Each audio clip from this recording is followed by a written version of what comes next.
Sir, office में। हाँ, उसी को इंटरोगेट करने जा रहा हूँ। पता है सर, वो क्रिमिनल नहीं है, लेकिन क्रिमिनल कोई माँ के पेट से पैदा तो होता नहीं। मजबूरी, हालात, लालच क्रिमिनल पैदा करते हैं। देखते हैं इसे किसने क्रिमिनल बनाया।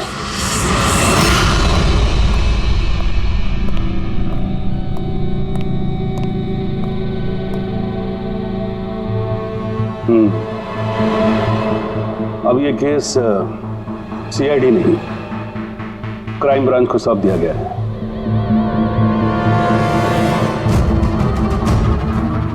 अब भी सफाई में कुछ कहना चाहते हैं?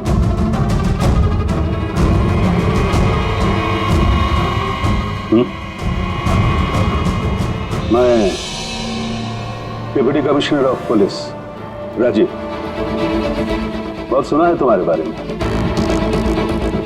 लेकिन कभी सोचा नहीं था इस हालत में मुलाकात होगी। मैंने भी बहुत सुना आपके बारे में सर।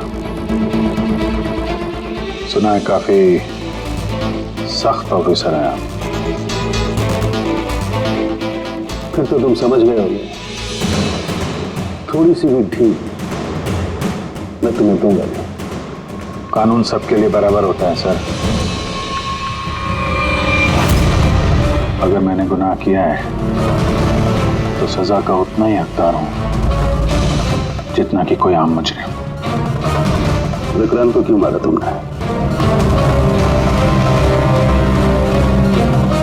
उसे मारने की कोई वजह नहीं थी मेरे पास। अच्छा, तो फिर गोली क्यों चले? पता नहीं, बस चल गई। चल गई? चल गई मतलब ट्रिगर पे उंगली रख के ट्रिगर दबाया था ना तुमने? मैं सिर्फ उसको डरा रहा था। डरा रहे थे, लेकिन तुम वहां करने क्या गए थे? पुलिस उसे कोर्ट ले जा रही थी ना?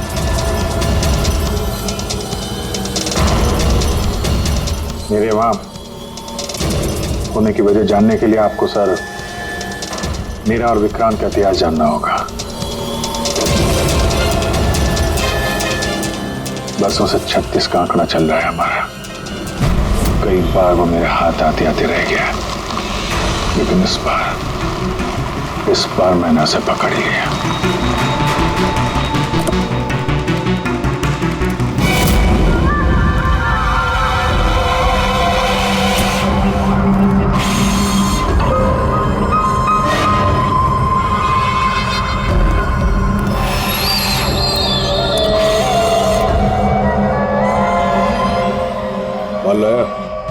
जी, आपने जितना बोला था उतना है।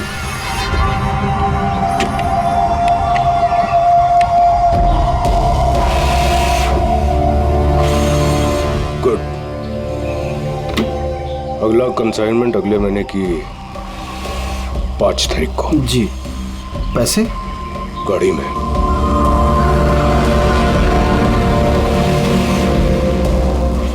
क्या बात है, इतना पसीना क्यों आ रहा है? पसीना? नहीं तो। जिस स्कूल में तुझे एडमिशन नहीं मिला था ना, उस स्कूल का हेडमास्टर था मैं। क्या छुपा रहा है? नहीं, कुछ भी नहीं। ओह, तो ये बात है। किसने भेजा? सीआईडी को बुलाया तूने? विक्रांत को धोखा देना बहुत महंगा पड़ेगा तुझे।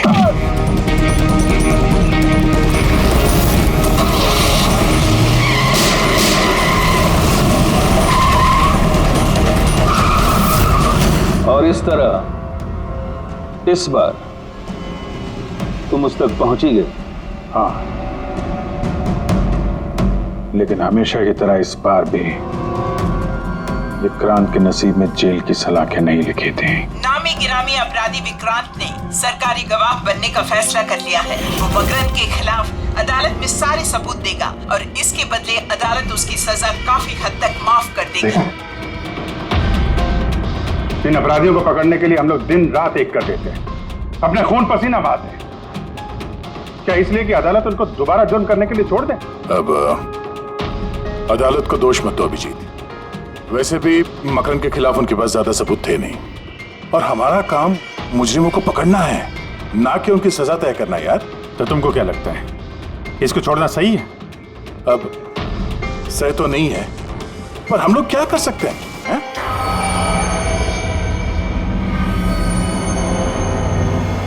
कर सकते हैं दया, बहुत कुछ कर सकते हैं। बहुत बड़े बड़े मुजरिम देखे हैं मैंने सर, पर ये विक्रांत कुछ अलग ही था।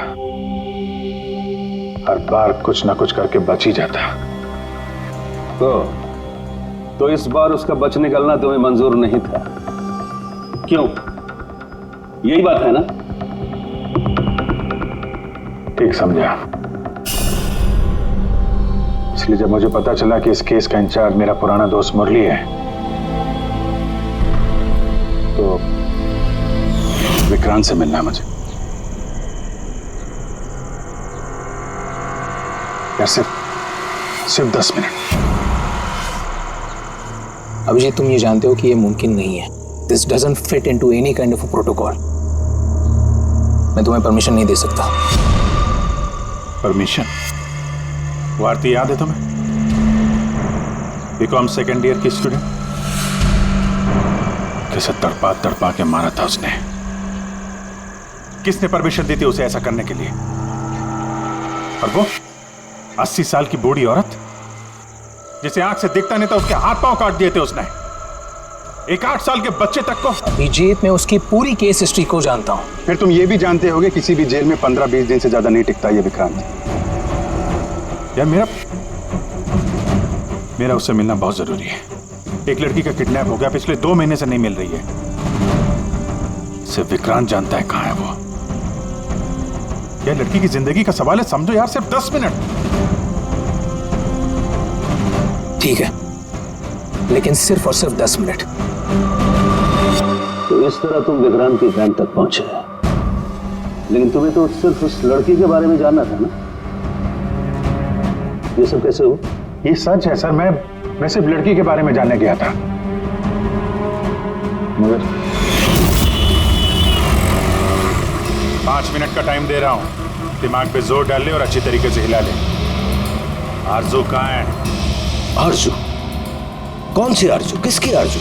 मैं नहीं जानता किसी आरजू को। वही लड़की जिसे तूने किडनैप कर रखा है। ओह सॉरी, भूल गया था। कहां रखा है उसे?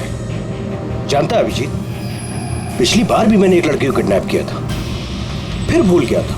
फिर अचानक 2 महीने के बाद मुझे याद आया, तो फिर जाकर देखा कि उसकी लाश कुर्सी से बंधी हुई थी और उसकी लाश पर मक्खियां भिनभिना रही थी। और अब आरजू का भी वही हाल होने वाला है।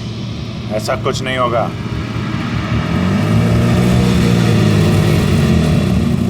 कहां है आरजू? हाँ, याद आया, मेरी जेब में, निकाल ले।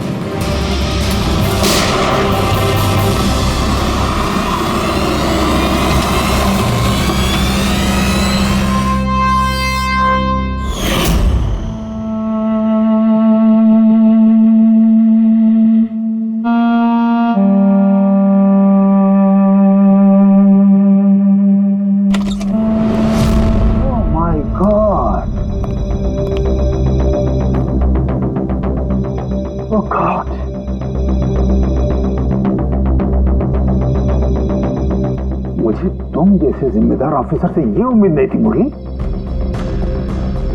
तुम्हारी निगरानी में ये हो कैसे गया? कैसे? हाउ? गलती मुरली की नहीं, मेरी है। सब मेरी वजह से हुआ।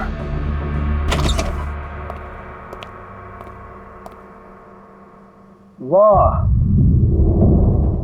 वाह, क्यों एसपी साहब, बड़ा गर्व हो रहा होगा आपको। तो इतिहास में पहली बार किसी सीआईडी ऑफिसर के हाथों खून हुआ है, और वो भी एक सरकारी गवाह का। चैन साहब, आपको जो कुछ कहना है मुझे कहिए। अपराध मैंने किया है। तुमसे नहीं, एसीपी प्रद्युमन से ही बात करूंगा। क्योंकि अगर सीआईडी की नाक कटती है, फाइनली सारी जिम्मेदारी प्रद्युम्न के कंधे पर ही आती है। इसलिए तुमसे ही बात करूंगा।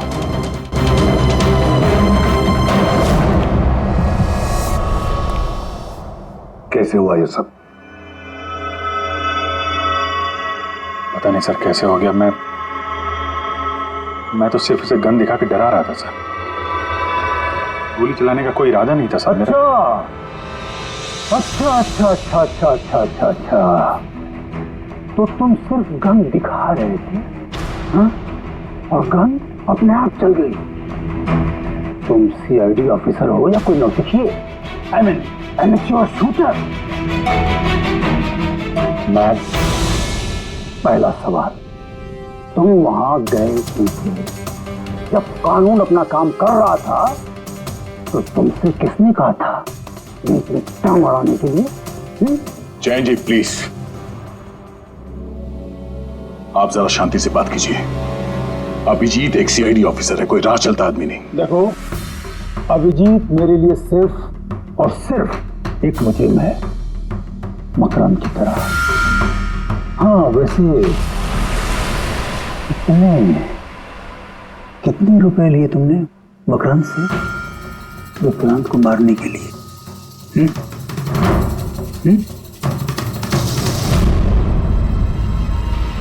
अगर तुम एक वकील ना होते और मैं एक सीआईडी ऑफिसर नहीं होता तो ये सवाल तुम्हें बहुत भारी पड़ता। Oh really? देखो ऐसे थे प्रद्युम्न।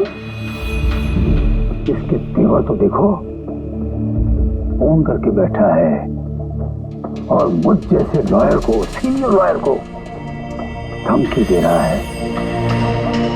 ऐसे चार्जेस लगाऊंगा आपके मुंह तक जेल में बैठ के सोओगे। यही अच्छी सोगे तुम वहां। मानता हूं गोली चलाई मैंने सर, विक्रांत को मार दिया, लेकिन उसे मारने का कोई इरादा नहीं था मेरा। खून सिर्फ खून होता है अभिजीत, इरादा चाहे कुछ भी हो, गलत या सही कोई फर्क नहीं पड़ता। अदालत में ये सब काम नहीं आए हैं।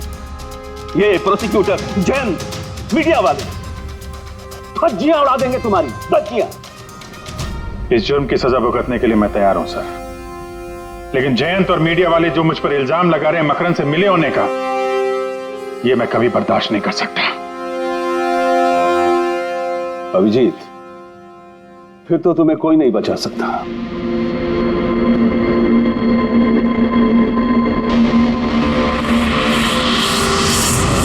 सारे सबूत और गवाह अभिजीत के खिलाफ है। यानी कोई उम्मीद नहीं है सर? कैसे उम्मीद है? अभिजीत ने खुद कन्फेस किया है कि गोली उसी ने चलाई।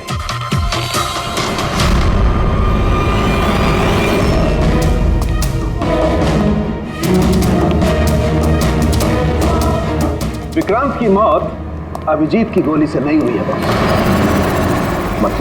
मतलब ये कि विक्रांत को गोली लगी है ठीक फेफड़ों के नीचे, और जब गोली फेफड़ों के नीचे लगती है तो इंसान की मौत होने में 20 से 30 मिनट लगते हैं, और विक्रांत की मौत तुरंत हो गई थी। एग्जैक्टली, इसीलिए मैं कहता हूं विक्रांत की मौत अभिजीत की गोली से नहीं हुई है, इसकी कोई और वजह है। और क्या वजह हो सकती है? उस वैन में ड्राइवर अभिजीत और विक्रांत के अलावा और कोई नहीं था। एक गोली चली, वो भी अभिजीत के गन से। उस वक्त वैन के अंदर कोई और नहीं था, और वैन के बाहर तो कोई और हो सकता है।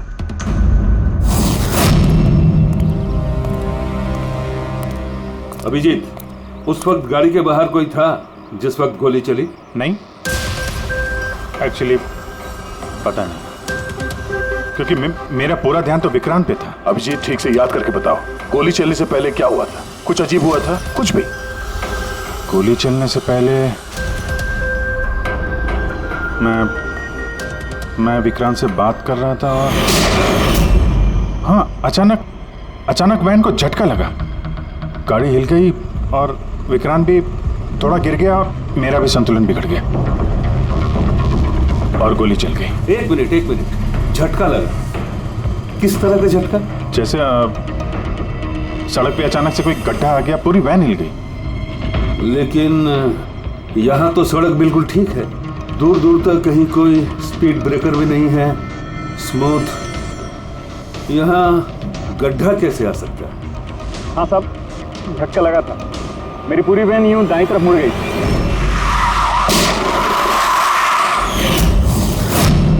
स्टीयरिंग खुद ब खुद घूम गया?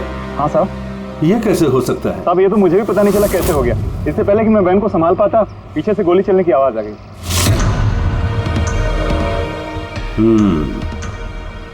स्टीयरिंग व्हील का खुद ब खुद मुड़ जाना, गोली अपने आप चल जाना, सड़क पे कोई गड्ढा भी नहीं है। आखिर यहां हुआ तो क्या हुआ?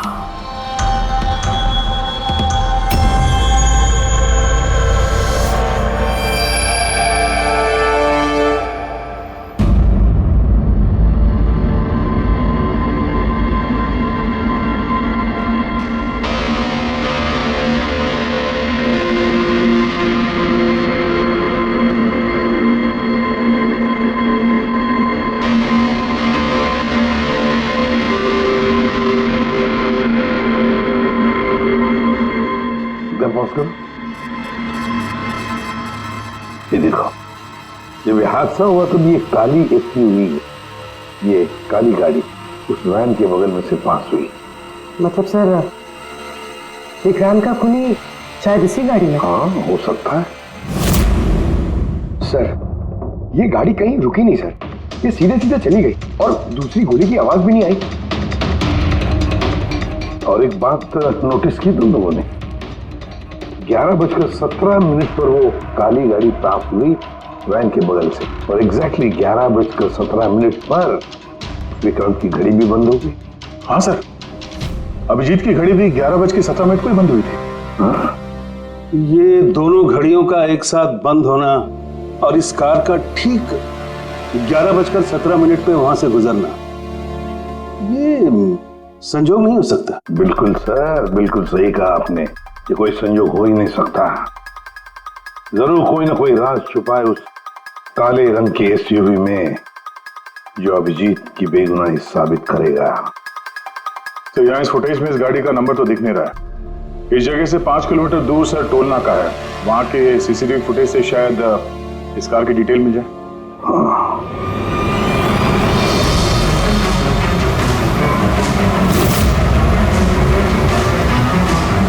अगर वो गाड़ी टोल नाका से गुजरी ही नहीं तो यही कहीं आसपास होनी चाहिए, इसी इलाके में। सर, वो देखिए, काले रंग की कार।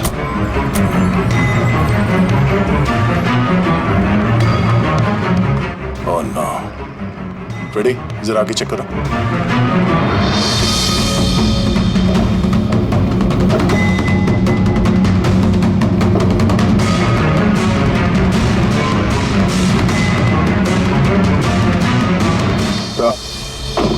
ये वही काली एसयूवी है, जला दी गई है।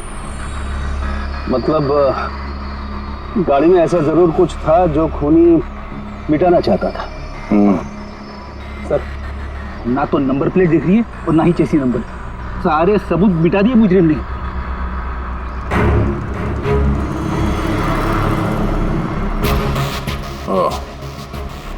फिर एक काम करो, जरा आसपास पूछताछ करो, देखो किसी ने यहाँ पे कुछ देखा है क्या। अरे सुनो, ये जली हुई गाड़ी के बारे में कुछ बता सकते हो क्या? जी नहीं। हाँ? ये देखिए, सीट के नीचे ये डिवाइस पड़ा था। Electric device.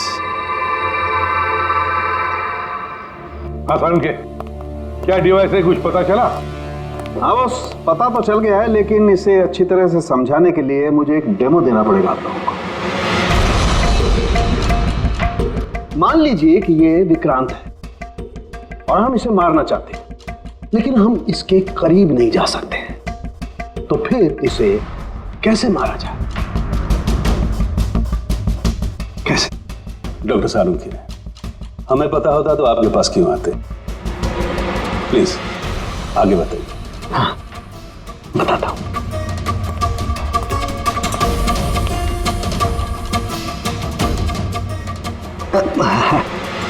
आप थोड़ा पीछे हट जाइए प्लीज।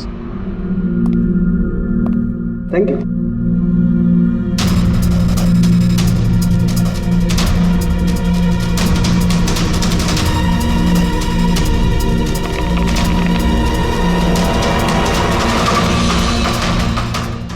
देखा आपने बॉस, बिना नजदीक जाए इसे ऐसे मारा जा सकता है। ये आपने किया कैसे सर? क्योंकि जैसे ही हमें इस डिवाइस के बारे में पता चला, हमने विक्रांत के पुराने मेडिकल रिपोर्ट्स मंगवाए जेल में से। ये स्कैन 2 महीने पुराना है और ये वाला स्कैन ये हमने कल रात को लिया, उसके मरने के बाद।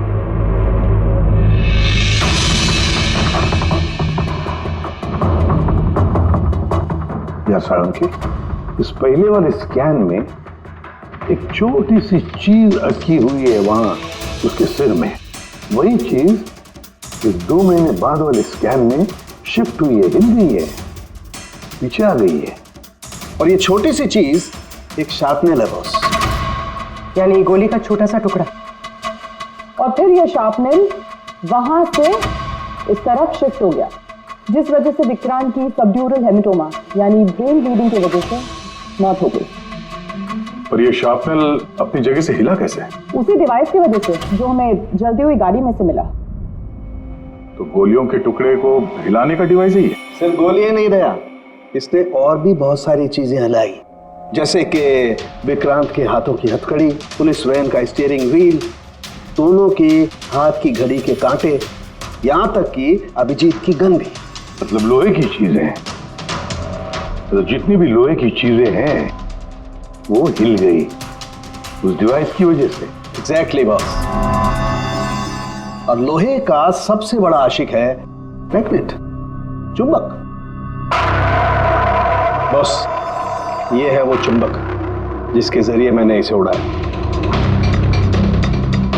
यानी उस काली वैन में भी एक ताकतवर लौ चुंबक था, जिसकी वजह से पूरी की पूरी वैन दाईं तरफ चली गई और अभिजीत की मेटल की गन वो भी अपने आप चल गई। हाँ, और विक्रांत के सिर में जो अटका हुआ शार्पनेल का टुकड़ा है वो भी शिफ्ट हुआ। सर, इतनी प्लानिंग के साथ तो वही मार सकता है जिसे शार्पनेल के बारे में पहले से पता था, उसका कोई करीबी। मकरंद। मकरंद मतलब अभिजीत सर बेगुनाह? No, not at all. इतने जल्दी किसी नतीजे पे पहुंचना ठीक नहीं होगा। मकरंद के खिलाफ जब तक हमको पक्का सबूत न मिल जाए, कानून की नजर में अभिजीत ही दोषी है। मकरंद के खिलाफ सबूत तो वही देगा ना जो विक्रांत के सेफ हाउस के बारे में जानता था, वरना मकरंद को कैसे पता कि विक्रांत किस रास्ते से कोर्ट पहुंचेगा। और विक्रांत की खुफिया जानकारी सिर्फ मुरली और उसके बाकी साथियों के पास थी। आप लोग ऐसा सोच भी कैसे सकते हो सर कि हम में से कोई गद्दारी कर सकता है? जितने ईमानदार आप लोग हैं ना, उतने ईमानदार हम लोग भी हैं। विक्रांत को कहां और कौन से सेफ हाउस में रखा गया था ये सिर्फ आप लोग जानते थे और कोई नहीं। ये सच है ना? हाँ सर, नहीं पता थी।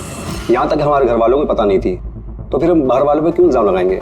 शायद पैसों के लिए किसी ने मकरंद को यह जानकारी दी हो। प्लीज साहब, हम भी पुलिस वाले हैं, जान की बाजी हम भी लगाते हैं। आप इस तरह इंफॉर्मेशन कहीं ना कहीं से तो लीक हुई है मुरली। हाँ सर, एक्चुअली मैं भी वही सोच रहा हूँ, क्योंकि सेफ हाउस में 24 घंटे सीसीटीवी कैमरे लगे हुए थे, तो अगर भी कोई बाहर वाला अंदर नहीं आ सकता। क्या कहा आपने? चाहकर भी कोई बाहर वाला अंदर नहीं आ सकता? हाँ सर। झूठ! बाहर वाला कोई भी अंदर नहीं आया था। हाँ? क्यों? I am sorry sir, actually Jain ji कभी कभी आते थे। कभी कभी जैन जी आते थे? Yes sir. और कभी कभी जैन जी किस लिए आते थे? क्योंकि जैन जी मकरंद को हर हालत में जेल तक पहुंचाना चाहते थे। अच्छा, तो कहीं ये जयंती वो गद्दार तो नहीं है?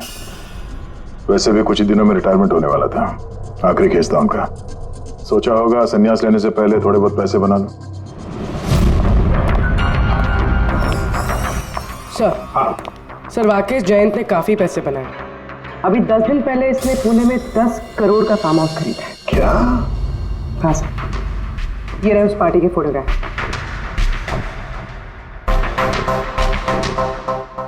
एक मिनट, माय गॉड, दया पहचाना इसे? हाँ सर, ये तो जोगी है, मकरंद का खास चेला।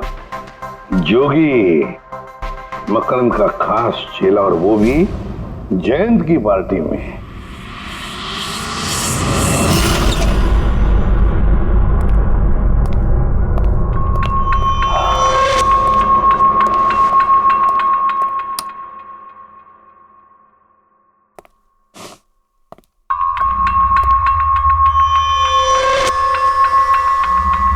तुम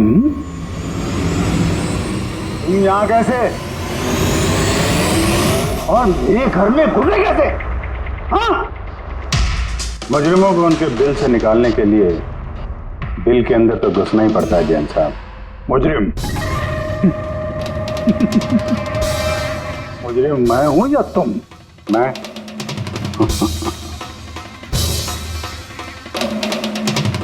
लेकिन ये तस्वीर, ये कुछ और ही कहानी कह रही है।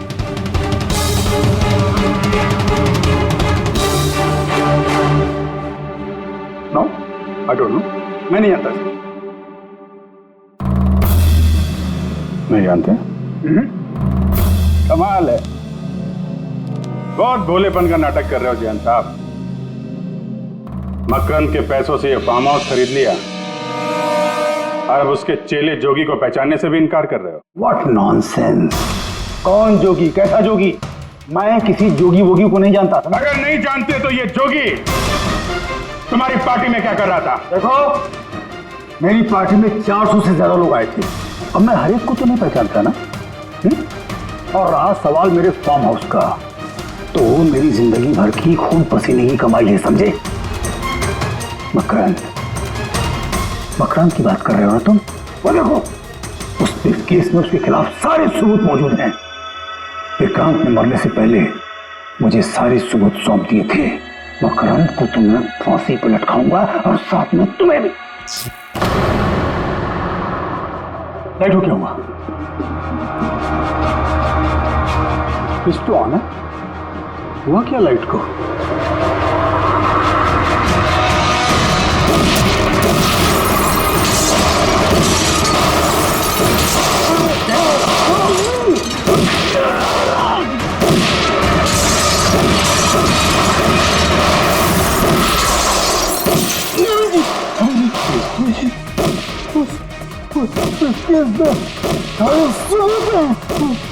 मकान के हाथ नहीं आना चाहिए। जी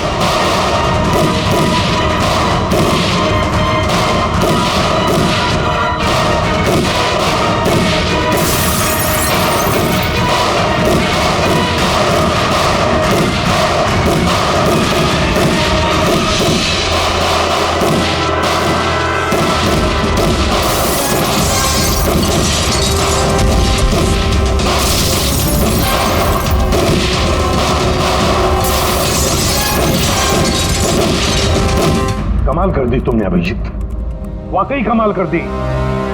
पर पूरी मीडिया तुम्हारे जान के पीछे पड़ी है, अब तो उनको लॉटरी लग गई। अब कह रहे जयंत का खूनी अभिजीत है। सर, उनके कहने से क्या होता है? आपको पता है मैं निर्दोष हूं सर। लेकिन तुम्हें वहां जाने की जरूरत क्या थी? जैन के घर में, वहां के सीसीटीवी कैमरे में साफ दिख रहा है कि जैन के मौत के वक्त तुम वहां थे। अब सिर्फ इतना ही नहीं, अब तो पूरी सीआईडी टीम पर इल्जाम लगा रहे हैं कि हम तुम्हें बचाने की कोशिश कर रहे हैं। इल्जाम तो लगेगा ही ना प्रद्युमन।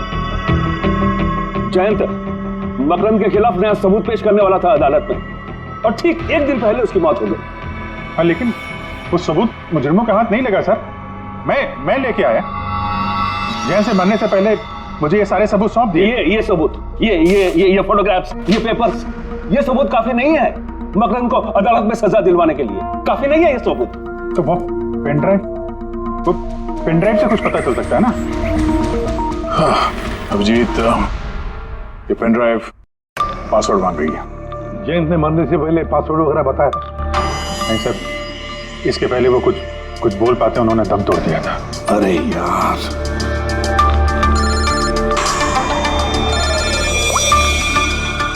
हेलो, हाँ पूर्वी। अच्छा, ओके ओके, ठीक है। अच्छा, पता चल गया जोगी को जैन जी की पार्टी में कौन लेके गया था? कौन लेके गया था? खुद जैन जी की पीए सोनल।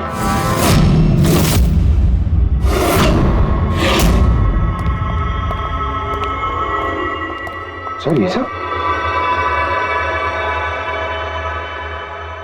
सोनल, सोनल, पूरी तेरा ऊपर चेक कर।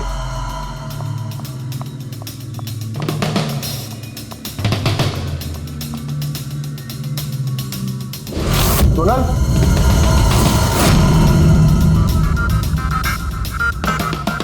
सर अंदर तो कोई भी नहीं। सर कोई नहीं होगा। तो सोनल गई कहाँ?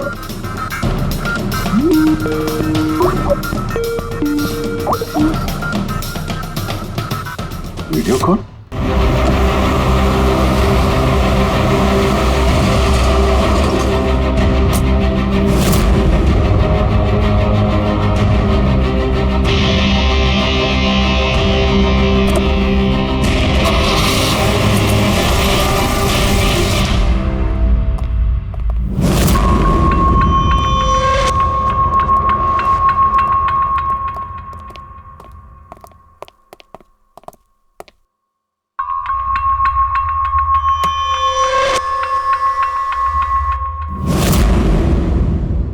Welcome, welcome Abhijit.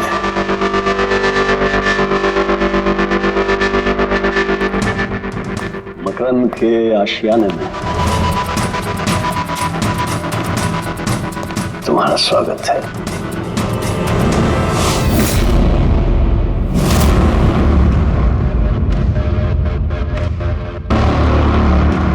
सबूत? सबूत इधर है बॉस।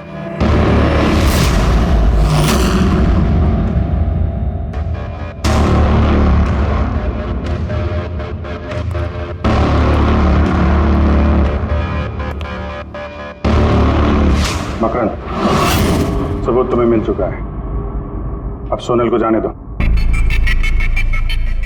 यस। वैसे भी वो कहते हैं ना कि मरने वाले की अंतिम इच्छा अधूरी नहीं रहनी चाहिए। सोनल को बुलाओ।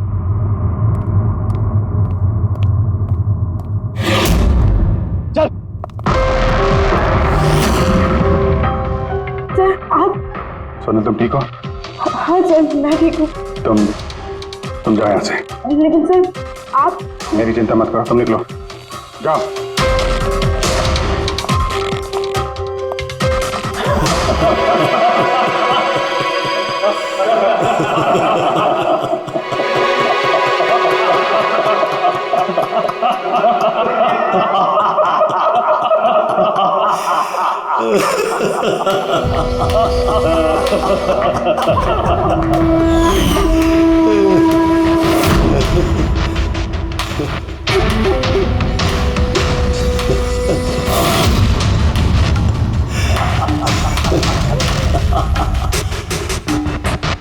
सोनल, तुम भी मानते हो ना मेरे दिमाग को?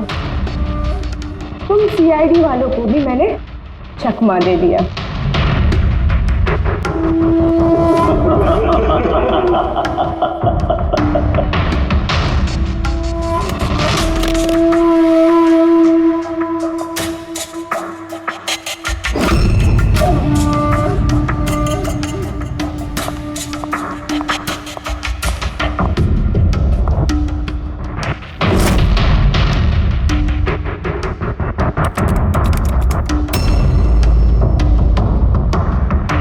पता था जयंत यही पासवर्ड रखेगा।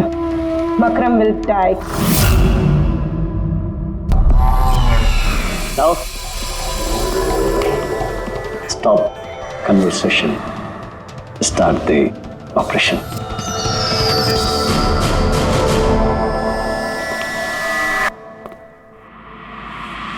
मरने का टाइम हो गया। टाइम हो गया? नहीं तो?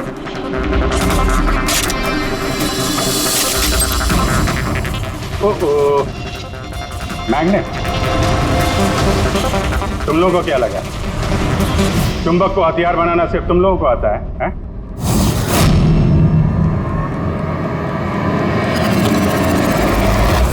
इस ब्रीफकेस में वैसा ही चुंबक है जैसा तुम लोगों ने उस गाड़ी में लगाया था विक्रांत को मारने के लिए। मकरंद, खेल खत्म तुम्हारा।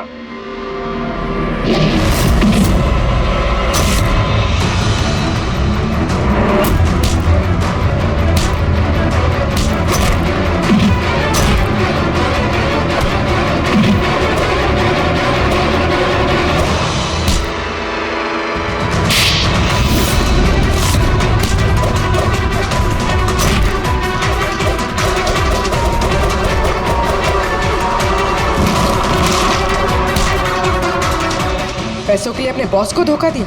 हाँ?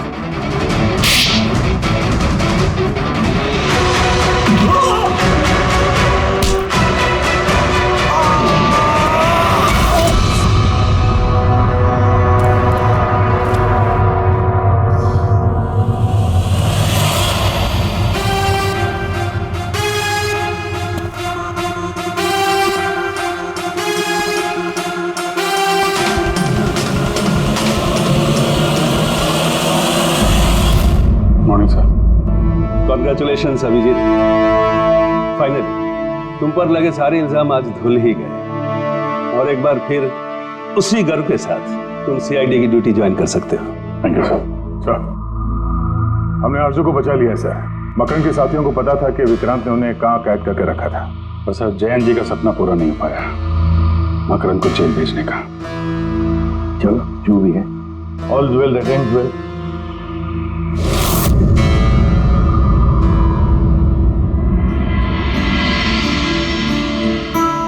संभालो अपनी अमानत को।